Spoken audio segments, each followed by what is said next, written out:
you. Connect Care Cube, Nizamabad's first doctor appointment booking app. Find your trusted doctor and book appointments in seconds.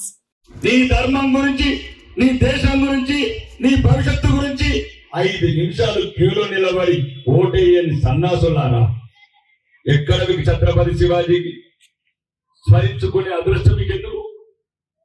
తన జాతి గురించి మొగలాయులు అందరితోని యుద్ధాలు చేసి ఓట వెరగని వీరుడు ప్రతాప్ గారు, రాయ్ గారు మొత్తం 300 కోటలు నిర్మించిన వీరుడు. కాబట్టి హిందువులందరికీ చెప్తున్నాను, దయచేసి మనం బతకాలంటే ఒకటి కావాల్సిన అవసరం. ఒకటైతేనే బతుకుతాం, లేదంటే కశ్మీర్లో ఒకప్పుడు ఇస్లాం లేదు, ఇప్పుడు ఓంకారం లేదు. అప్పుడు ముస్లిం లేరు, ఇప్పుడు హిందువులు లేరు. ఎవరిని ఏమంటలేం, మనమైతే బతకాల కదా, మన భవిష్యత్తు బతకాల కదా. ఎక్కడ పోయి బతుకుతారు? ఏ దేశంలో బతుకుతారు? ఎవరు రమ్మంటారు మిమ్మల్ని? ఒకడు అంటాడు ఆడొక్కడు ఈడొక్కడు, అది ఇది కొడగట్టంటారు. ఎందుకు కొడగట్టదురా? ఆఫ్ఘనిస్తాన్ లో కొడగట్టింది, పాకిస్తాన్ లో కొడగట్టింది, శ్రీలంకలో కొడగట్టింది, మియాన్మార్లో కొడగట్టింది. ప్రతి దేశంలో ఇరాన్ గారికి వెళ్ళి ఇక్కడ వరకు ఉన్న హిందూ మతం మొత్తం ఇంత చేశారు కదా. వీరులని, వీరత్వం ఉన్న వాళ్ళని, ఛత్రపతి శివాజీ వారసులని ఈరోజు రాజకీయ ముసుగుల సెక్యులర్ ఎవరో శత్రువు కాదు.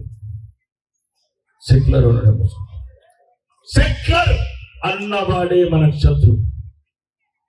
ఎదుటివాడు ఎట్లా వాడు మతానికి ఒకడవుతున్నాడు, ఏమి ఇచ్చినా వాడు ఒకడవుతున్నాడు, ఎన్ని ఇచ్చినా ఒకడవుతున్నాడు.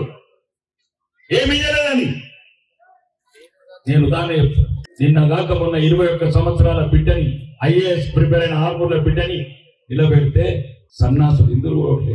ముస్లింల చేతులిచ్చిన చిన్నప్పటి నుంచి పెంచిండ్రు.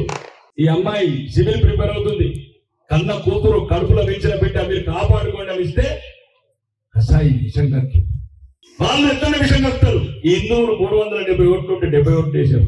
ఎందుకురా మీ గురించి మేము పోరాడాలా? ఎందుకురా మీకు ఈ దేశంలో బతికే అర్హత ఉంది? ఎక్కడికి పోయి బతారు? పొద్దుగాల లేస్తే మాటలు మాట్లాడతారు. కాబట్టి మీ అందరికి చెప్తున్నా, ఇది హిందువులకు అందరికి పోవాలా, ఇది ఎడపెళ్లి కాదు. ఒక్కటి ఉంటేనే బతుకుతాం. మన అన్నాడు చూడు అక్బరుద్దీన్, రావు, రెడ్డి, కాపు ప్రతి ఒక్కరు మా కాళ్ళకి ఎదురాల. అక్బరుద్దీన్ ఈ వేదిక చెప్తున్నా, మేము ఆ రెడ్డిలం కాము, ఇది మొగరెడ్డిలం, రాజ పుట్టుక ముట్టి రెడ్డిలం, రావులం, కాపులం, అన్నిటికన్నా మించి హిందువులం. నువ్వు ఎట్లయితే అంటున్నావో కల్మ చదివినోడే నీవాడైతే మా వాళ్ళందరూ కల్మ చదివినోడంతా మా వాళ్ళే అని చెప్తున్నావు. కల్మ చదివినోడు నీవాడైతే కల్మ చదివినోడంతా మావాడే ఈ దేశం. కాబట్టి ఎక్కడ కూడా భయపడేది లేదు, తడబడేది లేదు. రానున్న రోజులలో హిందువులను ఐక్యత నిలిపి ఈ జాతికి మళ్ళా ఆత్మగౌరవం నిలబెట్టి తెలంగాణలో కూడా చెప్తున్నాం, పోలీసులకు కూడా చెప్తున్నాం, ఇవేది కదా ఇంకెన్ని రోజులు భయపెడుతున్నాం. ఛత్రపతి శివాజీ విగ్రహాలు కూడా ఆవిష్కరణ చేయలేరా?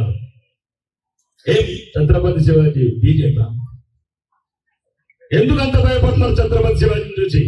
ఈ వేదిక ద్వారా రాష్ట్ర పోలీసు యంత్రాంగానికి చెప్తున్నాం, రాబోయే ప్రభుత్వంలో కాబోయే హోంమంత్రిగా చెప్తున్నా, ఈ తెలంగాణ రాష్ట్రంలో ఊరుల వీధిన వీర శివాజీ విగ్రహాలు పెట్టి మీ పోలీసులతో ఈ దేశభక్తుడు, ఈ దేశం గురించి ధర్మం గురించి ప్రారంభించిన ఛత్రపతి శివాజీకి మీరు ప్రభుత్వ లాంఛనాలతో మీ యూనిఫామ్ లో సైనికులు కొట్టించే బాధ్యత నేను తీసుకుంటున్నాను పోలీసు.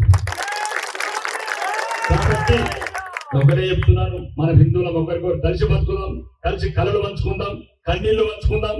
భవిష్యత్తులో బాధపడకండి, మేము చెప్పలేదని మళ్ళీ బాగా మోసపోయారు. ఈ రోజు కలిసి ఉంటేనే బతుకుతాం. దానికి ఒకటి ప్రత్యాయం అధికారం. అధికారం అనేది ఓటు ద్వారానే వస్తుంది. అది అన్నిటికన్నా పదులైన ఆయుధం. దాన్ని వాడుకోండి. మీరే కాదు, ఒకవేళ మేము నచ్చలేదు, మీరు రండి రాజకీయాలకు. మేము నచ్చకపోతే పర్వాలేదు, మీరు రండి. మీ ధర్మాన్ని కాపాడుకోండి, మీ భార్య పిల్లల్ని కాపాడుకోండి. కళ్ళ ముందే కన్న కూతుర్ని 15 మంది మానభంగం చేస్తుంటే చూసి బతికే జాతి ఒక జాతి. చీము చతురు చచ్చిపోయిన జాతి, వీరులు ఉన్న నేల. కాబట్టి చరిత్రలో వీరులే కాదు, వీరందరినీ మళ్ళా ఛత్రపతి శివాజీ లాగా తయారు చేసే వరకు మా పోరాటం విరమించము. ఈ దేశాన్ని కాపాడుకొని ఒక అఖండ భారత్ గా నిర్మించి ఆత్మ గౌరవంతో ఆత్మవంతో ప్రపంచంలో జై భారత్ అనే బతికే జాతిని తయారు చేసే బాధ్యత భారతీయ జనతా పార్టీ తీసుకుంటుంది. ఈ హిందూ సంస్థలన్నీ తీసుకుని చెప్తూ ఈ అవకాశం ఇచ్చిన మీ అందరికీ మరొకసారి ధన్యవాదాలు చెప్తూ బోలో భారత్ మాతాకి